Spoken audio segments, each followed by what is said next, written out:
Hi hello friends, എല്ലാവർക്കും മ്യാൻമിയിലെ പുതിയൊരു tip വീഡിയോയിലേക്ക് സ്വാഗതം. ഇന്നത്തെ വീഡിയോ വളരെ ചെറിയൊരു വീഡിയോ ആണ്, നിങ്ങൾക്ക് യൂസ്ഫുൾ ആകുന്ന ഒരു വീഡിയോ ആണ്.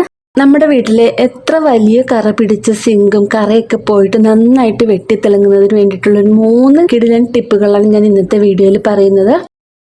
നമ്മുടെ വീടിനുള്ളിലെ ഏറ്റവും അധികം ബാക്ടീരിയകളൊക്കെ അടിഞ്ഞുകൂടാൻ സാധ്യതയുള്ള സ്ഥലങ്ങളിൽ ഒന്നാണ് അടുക്കള. അടുക്കളയിലാണെങ്കിൽ ഉപ്പ് തൊട്ട് കർപ്പൂരം വരെയുള്ള സാധനങ്ങൾ ഉണ്ടാകും. അടുക്കള വൃത്തിയാക്കിയിടുക എന്നത് കുറച്ച് ബുദ്ധിമുട്ടുള്ള കാര്യമാണ്.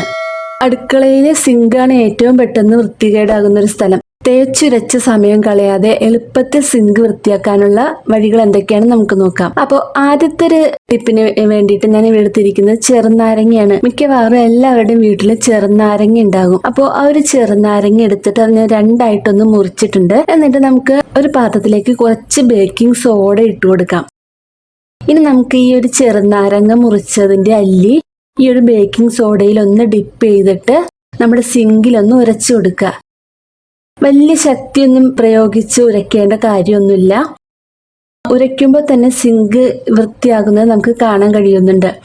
നമുക്ക് ഒന്നെങ്കിൽ ചെറുനാരങ്ങല്ലിയുടെ ഉള്ളിലേക്ക് ബേക്കിംഗ് സോഡ ഇട്ട് കൊടുത്തിട്ടും ഉരച്ചു കൊടുക്കാം. ഞാനിപ്പോൾ ഒരു പാത്രത്തിൽ ബേക്കിംഗ് സോഡ എടുത്തിട്ട് ചെറുനാരങ്ങ ഇതിലൊന്ന് മുക്കിയതിന് ശേഷം ഉരച്ചു കൊടുക്കുകയാണ് ചെയ്യുന്നത്.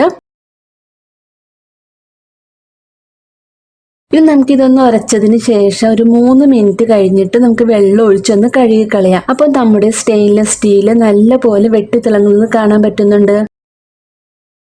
ഇനി അടുത്തൊരു വഴിയാണ് നമ്മുടെ വീട്ടിൽ ബേക്കിംഗ് സോഡ. സിങ്കിൽ നമ്മൾ ഒരുപാട് അഴുക്കുകളും കറകളൊക്കെ ഉണ്ടെങ്കിൽ കുറച്ച് ബേക്കിംഗ് സോഡ എടുത്തിട്ട് അതിലേക്ക് കുറച്ച് വെള്ളം ഒഴിച്ചു കൊടുക്കുക. എന്നിട്ട് ഈ ബേക്കിംഗ് സോഡയും വെള്ളവും കൂടി നമ്മുടെ ഈ സിങ്കിൽ ആകെ ഒന്ന് പുരട്ടി വെക്കുക. 10 മിനിറ്റിന് ശേഷം നമുക്ക് ഇത് ഉരച്ച് കഴുകി കളയാവുന്നതാണ്. അപ്പോൾ നമ്മുടെ സിങ്കിലുള്ള എല്ലാ കറകളും പോകുന്നതായിരിക്കും. നമ്മൾ ഉപയോഗിക്കുന്ന വെള്ളത്തിന് കട്ടി കൂടുതലാണെങ്കിൽ വെള്ളത്തിന്റെ കറയൊക്കെ സിങ്കിൽ വരാൻ സാധ്യതയുണ്ട്. അങ്ങനെയുള്ളപ്പോൾ ഹൈഡ്രജൻ പെറോക്സൈഡ് ഉപയോഗിക്കാം. കറയുള്ള ഭാഗത്ത് ഹൈഡ്രജൻ പെറോക്സൈഡ് സൊല്യൂഷൻ അല്പം ഒഴിച്ചു കൊടുക്കുക. 15 മിനിറ്റിന് ശേഷം നമുക്കിതൊന്ന് ഉരച്ച് കഴുകി കൊടുത്തിട്ടുണ്ടെങ്കിൽ നമ്മുടെ സിങ്കിലുള്ള വെള്ളത്തിന്റെ കറയൊക്കെ പോകുന്നതായിരിക്കും. അപ്പോൾ നമ്മുടെ സിങ്ക് നല്ല പോലെ വെട്ടിത്തിളങ്ങുന്നതിന് വേണ്ടിയിട്ടുള്ള 3 ചെറിയ ടിപ്പുകളാണ് ഞാൻ ഇന്നത്തെ വീഡിയോയിൽ പറഞ്ഞത്. ഈ ഒരു വീഡിയോ നിങ്ങൾക്ക് യൂസ്ഫുൾ ആയി എന്ന് വിചാരിക്കുന്നു. യൂസ്ഫുൾ ആയി എങ്കിൽ നമ്മുടെ വീഡിയോ ഒന്ന് ലൈക്ക് ചെയ്യാനും ഷെയർ ചെയ്യാനും മറക്കരുത്. പിന്നെ സബ്സ്ക്രൈബ് ചെയ്യാതെ കാണുന്നവരാണെങ്കിൽ നമ്മുടെ ചാനൽ ഒന്ന് സബ്സ്ക്രൈബ് ചെയ്ത് സപ്പോർട്ട് ചെയ്യുക. അടുത്ത നല്ലൊരു വീഡിയോ ആയിട്ട് വരുന്നത് വരേക്കും എല്ലാവർക്കും ബൈ. Thank you.